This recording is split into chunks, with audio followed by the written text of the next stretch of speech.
got Mr. Jay Smith in the fold as a commit here in the last week.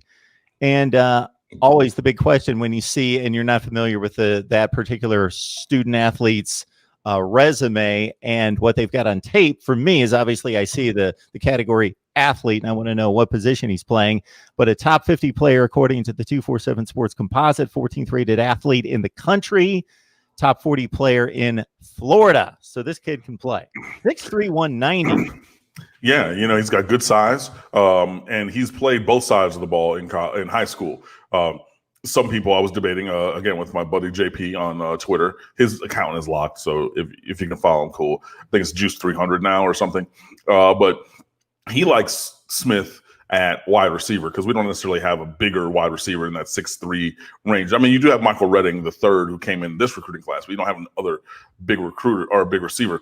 I like him at striker, that hybrid safety outside backer kind of position. I think he can hit, he can run. He just has range and length. So, Chase Smith is a guy who's made plays on both sides of the ball, Palm Bay Bayside High School.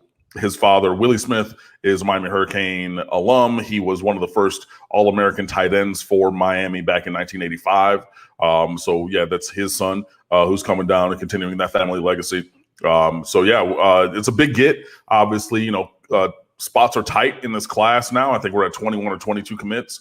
And I think that Miami only has about 24 spots, especially, because if you're taking grad transfers and things like that, somebody has to count forward, I believe, to make that work. So there should be about 24-ish, depending on what the NCAA does with scholarship numbers for this incoming class.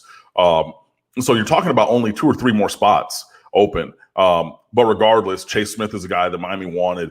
He's a high caliber athlete. He's a 4-star recruit. So another blue chip guy. I've even seen things. I think one of our guys wrote it. I think I saw some other journalist also said, hey, Chase Smith might be at the top of the list in terms of physical ability, future potential, and schematic fit for Miami in terms of anybody in this recruiting class. So that's high praise. Obviously, when you look at the list, you see, we got 5 stars. Literal 5 stars, plural, on this list. You're talking about this other guy as potentially being at the top of the list in terms of fit, athleticism, and potential moving forward. So, Chase Smith is he's a big get for this class, just continues to stack just elite recruits on top of this roster, on top of this recruiting class. Another big win from Ephraim Bonda, who's just proven himself to be a tireless recruiter on the defensive side of the ball, just really doing the work that needs to be done. We need more guys to recruit like Bonda, to be perfectly honest. Chase Smith, he's a big get. He's a big kid. He could even grow an inch or two. He could be 6'4", 6'5". He could, obviously he's 190 already. You fill out that frame. If you put him at striker, you're talking 6'3", 225 in 2 years.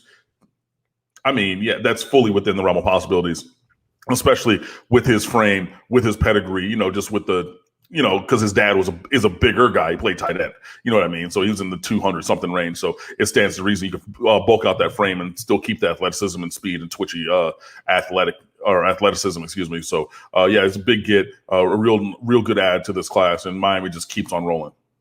I'm scratching my head right now, not literally, but I'm scratching my head because I like to know who everybody is.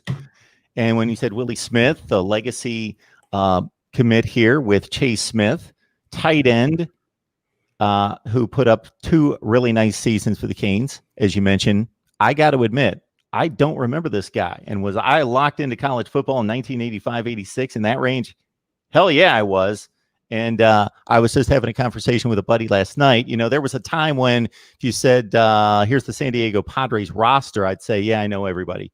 So I was one of those guys, but I'm quickly not becoming one of those guys because I think hey, life gets in the way and you've got more important things to think about and that sort of thing. But also just, you got to figure when you become an old guy like me, you got another year of history to chronicle up here and a lot of things get lost. But I was especially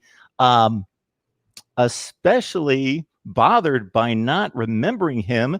He was the 10th round selection by the Cleveland Browns in the NFL draft. I do not remember that. I do not Yeah. remember Willie Smith. He caught 66 balls his first year with the Canes in 84. That was Jimmy Johnson's first year. Mhm. That was not, it was a really talented, really good football team, but they lost a lot of tight games. That was the Doug Flutie game.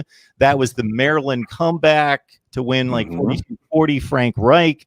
So they lost 5 games. They lost a bowl game to UCLA that was highly entertaining, like 39-37. So they lost to a lot of really good teams, close. So they went 8-5.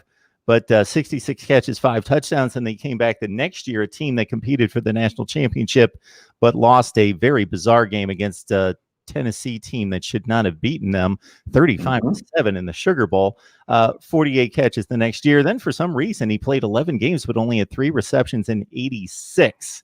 I don't know if somebody else really emerged or he got hurt and they just screwed up the stat on the games played. But anyway, Willie Smith, 117 receptions, nothing to sneeze at in regards to his contribution to Miami football. Now Chase Smith in the fold and just needs to sign on the dotted line sometime between December and February.